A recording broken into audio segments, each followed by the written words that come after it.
Assalamualaikum warahmatullahi wabarakatuh. Alhamdulillah wa syukurillah ala nikmatillah, la hawla wa la quwata illa billah. Asyhadu an la ilaha illallah wahdahu la syarikalah wa asyhadu anna Muhammadan abduhu wa rasuluhu la nabiyya ba'dah. Allahumma shalli wa sallim ala habibika sayyidina Muhammad wa ala alihi wa sahbihi ajma'in. Amma ba'du. Para pemirsa yang saya banggakan, yang saya hormati di seluruh Indonesia, pada hari ini kita berjumpa dalam rangka merayakan Idul Fitri, hari kembali kita untuk melaksanakan berbuka puasa, kembali kita kepada kesucian karena kita sudah diampuni dari segala dosa-dosa oleh Allah Subhanahu wa Ta'ala. Hadirin para pemirsa yang budiman, hikmah Idul Fitri adalah merupakan tema kali ini yang akan saya angkat untuk kita bahas. Di dalam Kamus Bahasa Indonesia, kata fitri itu memiliki 3 makna. Yang pertama adalah berkaitan dengan puasa Ramadan. Yang kedua adalah berkaitan dengan asal muasal manusia. Dan yang ketiga adalah apa adanya, bersahaja, tidak dibuat-buat dalam kehidupan kita sehari-hari. Ini makna fitri yang kita serap dari bahasa Arab menjadi bahasa Indonesia. Hadirin yang budiman, tentu saja bagaimana menurut Al-Quran dan As-Sunnah. Di dalam hadis Rasulullah SAW dikatakan, la yagdu yaumal fitri hatta yakula tamarat. Tidak melaksanakan hari raya fitri Rasulullah SAW, tidak melaksanakan ibadah Idul Fitri atau sholat fitri sehingga memakan beberapa buah kurma. Wa yakuluhunna witron, dan memakannya itu ganjil. Kalau ganjil berapa kira-kira? Bisa 1, bisa 3, bisa 5 dan seterusnya. Nah, lalu bagaimana kita? Kalau kita ikuti berarti kita mengikuti sunnah Rasulullah SAW. Itulah makna Idul Fitri.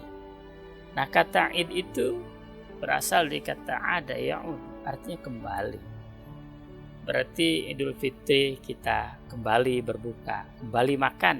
Dimana ketika kita berpuasa, kita tidak makan dan tidak minum pada siang hari, tetapi kita makan dan minum setelah berbuka pada sore harinya, yaitu waktu maghrib. Dan Idul Fitri kita dibolehkan makan 1 hari penuh siang dan malam.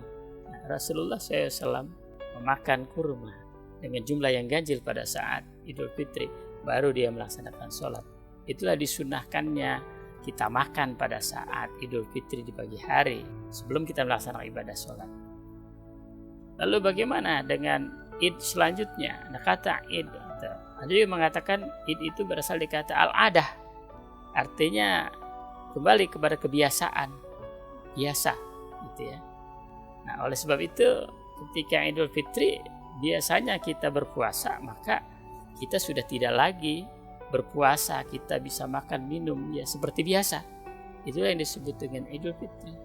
Lalu makna yang kedua, Idul Fitri itu dikatakan suci. Kenapa dikatakan suci? Karena semuanya kita, dosa-dosa kita sudah diampuni oleh Allah Subhanahu wa Ta'ala. Seperti yang diterangkan dalam hadis Rasulullah SAW, man shoma ramadanan imanan wahtisaban ghufira lahu ma taqaddama min dzambi. Barang siapa yang bersungguh-sungguh puasa pada bulan Ramadan karena menuntut ridha Allah Subhanahu wa Ta'ala, akan diampuni dosa-dosanya yang telah lalu. Dan Rasulullah SAW juga bersabda, man qama fi lailatul qadri imanan wahtisaban ghufira lahu ma taqaddama min dzambi. Barang siapa melaksanakan malam Lailatul Qadar, man qoma Lailatul Qadri, melaksanakan ibadah sholat pada malam-malam bulan Ramadan, bulan Lailatul Qadar itu, akan diampuni dosa-dosanya yang telah lalu. Pemirsa yang budiman, yang berbahagia, yang dirahmati Allah Subhanahu wa Ta'ala. Begitu juga Allah Subhanahu wa Ta'ala berfirman, fa'akim wajhaka lid-dini hanifa fitratullah allati fataran nasi 'alaiha la tabdila li khalqillah dzalika dinul qayyim. yang artinya hadapkanlah wajahmu kepada agama yang lurus. Allah menciptakan fitrah itu pada manusia. La tabdila li khalqillah, tidak ada perubahan dalam fitrah itu. Dzalika dinul qayyim, itulah agama yang lurus. Walakin aktsaron nasi la ya'lamun, tapi manusia itu kebanyakan tidak memahami, tidak tahu, tidak mengerti. Nah, ini dikatakan bahwasanya Idul Fitri itu adalah kembali kita kepada suci, pada agama yang lurus. Kemudian begitu juga ketika kita merayakan Idul Fitri, kita harus melakukan sesuatu dengan sebaik mungkin, membiasakan kondisi-kondisi di mana ketika kita berpuasa penuh sehari tidak makan dan minum, kita merasakan betapa laparnya orang-orang miskin seperti yang kita rasakan pada saat berpuasa. Itulah bagian dari hikmah kita berpuasa. Dan hari Fitri inilah harus kita wujudkan bersama-sama, kita jawantahkan kebaikan-kebaikan kita pada bulan Ramadan yang pernah kita lakukan. Kemudian para ulama mengatakan, laisal id liman labisal jadid, innamal id liman ta'atu yajid. Bukanlah id itu adalah berpakaian yang bagus, tapi id itu ketaatannya yang semakin bertambah pada Allah Subhanahu wa taala. Itulah makna Idul Fitri yang kita laksanakan pada saat ini. Apakah kita bisa melaksanakan semacam itu? Maka di dalam Kamus Bahasa Indonesia itu ada 3 makna Idul Fitri. Yang pertama adalah tentu saja berkaitan dengan puasa Ramadan. Yang kedua berkaitan dengan asal muasal manusia. Dan yang ketiga bersahaja apa adanya, tidak berlebih-lebihan. Itulah Idul Fitri. Yang penting semua baru, segala sesuatunya baru, ya. Kebiasaan-kebiasaan baru, di mana kebiasaan-kebiasaan yang buruk kita hilangkan. Maka pada saat Idul Fitri kebiasaan baiklah yang kita munculkan. Seperti itu. Dan tidak hanya berpakaian bagus, tetapi ketakwaan kita semakin baik pada Allah Subhanahu wa taala. Itulah makna Id yang sesungguhnya. Bahwasanya perintah Allah Subhanahu wa taala dikatakan la'allakum tattaqun. Itu hikmah Idul Fitri agar kita menjadi orang-orang yang bertakwa. Seperti juga halnya tujuan puasa, dengan kesederhanaan, dan kita merasakan bagaimana pahit getirnya orang-orang miskin.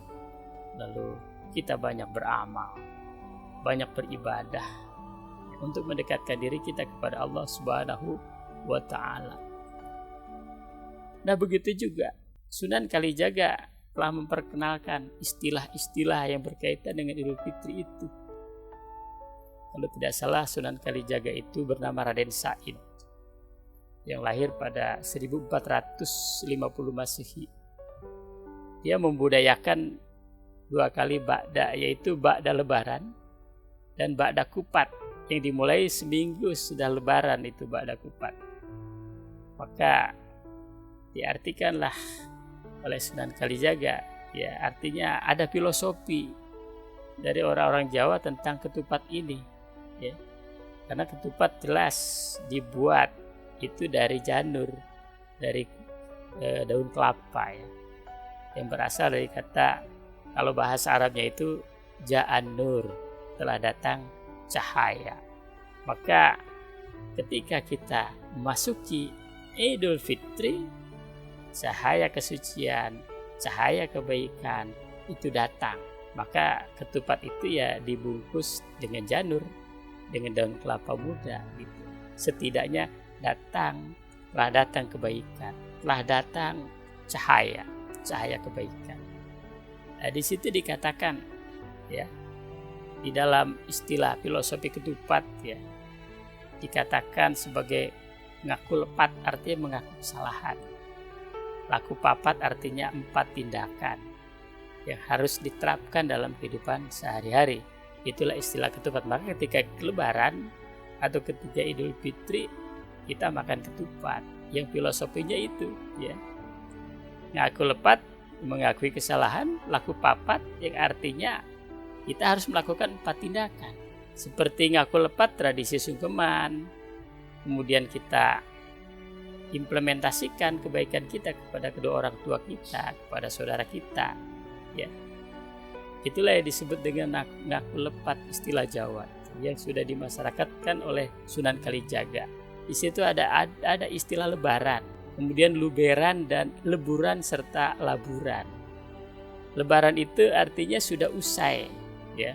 Usainya, ya, melaksanakan puasa berarti berakhir pada lebaran. Kalau orang Betawi itu bukan sekedar lebaran tapi lebar, ya, lebaran.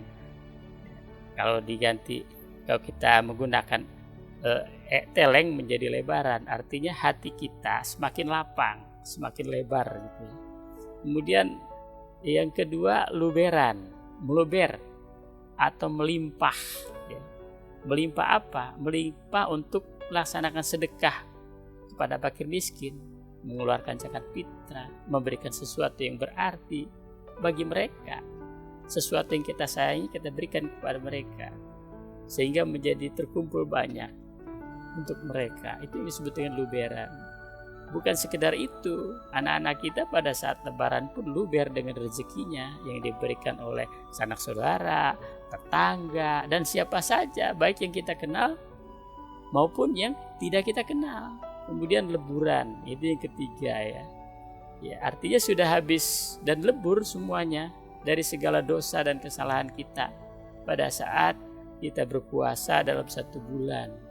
Yang dikatakan man soma Ramadanan imanan wa ihtisaban ghufira lahu ma taqaddama min dzambi, semua diampuni dosa-dosanya oleh Allah Subhanahu wa taala. Oleh sebab itu kita dituntut saling memaafkan. Itu yang disebut dengan leburan. Lalu ada istilah laburan, berasal dari kata apa? Labur, ya. Labur dengan kapur misalnya, yang digunakan untuk menjernihkan atau memutihkan sesuatu, dinding, ya. Nah, disitulah kita menjadi orang yang suci karena putih hati kita.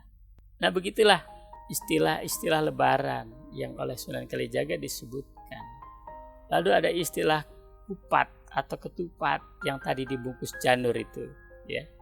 Dalamnya itu putih ketika dibelah, ya, yang segi 4. Nah, ini menandakan bahwa hati kita menjadi suci, bersih. Lalu dibungkus dengan janur itu tadi, janur, berarti telah datang cahaya, ya, putih seperti ketupat. Mudah-mudahan kita semacam itu, ya. Bagus sekali, ya. Seandainya memang filosofi ketupat itu benar-benar menghujam dalam diri kita pada saat lebaran. Nah, bukan sekedar itu. Kalau di Jawa memang ada lepet, ya. Maka lepet itu diberi singkatan atau kepanjangan silep ikang rapet, ya. Atau monggo dipun silep ingkang rapet gitu.